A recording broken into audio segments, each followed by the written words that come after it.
Apa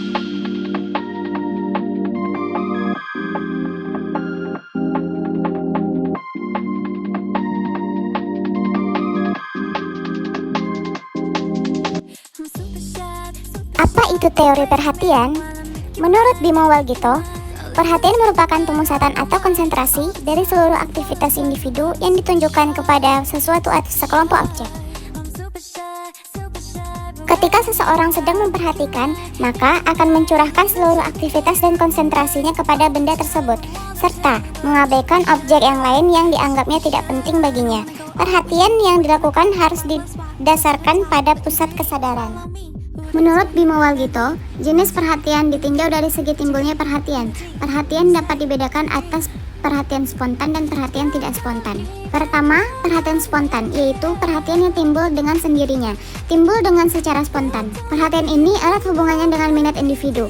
Apabila individu telah mempunyai minat terhadap sesuatu objek, maka terhadap objek itu biasanya timbul perhatian yang spontan. Secara otomatis, perhatian itu akan timbul.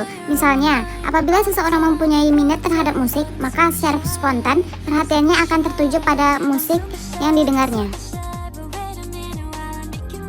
Yang kedua, perhatian tidak spontan, yaitu perhatian yang timbul dengan sengaja. Karena itu harus ada kemauan untuk menimbulkannya. Seorang murid mau tidak mau harus memperhatikan pelajaran sejarah misalnya, sekalipun ia tidak menyenangi karena ia harus mempelajarinya. Karena itu, untuk dapat mengikuti pelajaran tersebut dengan sengaja harus ditimbulkan perhatiannya. Jenis-jenis perhatian. Yang pertama, perhatian yang terpusat, yaitu individu pada suatu waktu hanya dapat memusatkan perhatiannya pada sesuatu objek. Pada umumnya, orang yang mempunyai perhatian yang sempit sejalan dengan perhatian yang terpusat. Yang kedua, perhatian yang terbagi-bagi, yaitu individu pada suatu waktu dapat memperhatikan banyak hal atau objek. Jenis-jenis perhatian yang dilihat dari fluktuasi perhatian.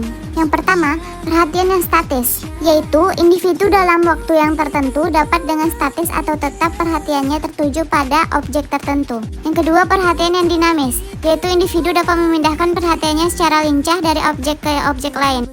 Proses praperhatian. Proses praperhatian adalah tahap di mana kita memproses input sensorik dari lingkungan sebelum perhatian kita benar-benar terfokus pada sesuatu. Pada tahap ini, informasi yang diterima oleh panca indera kita disaring dan diproses oleh sistem saraf kita.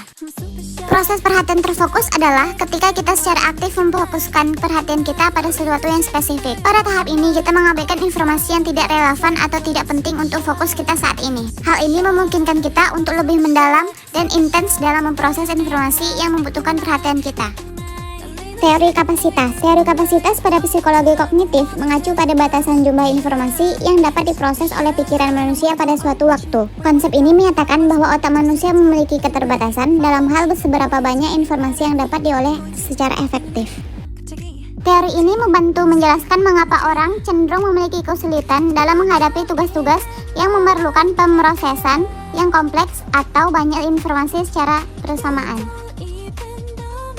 Teori filter adalah dua model teoritis yang digunakan dalam psikologi persepsi dan pemrosesan informasi untuk menjelaskan bagaimana individu mengelola dan memproses berbagai informasi sensorik yang mereka terima. Dua model utama dalam teori ini adalah switch model dan attenuator model.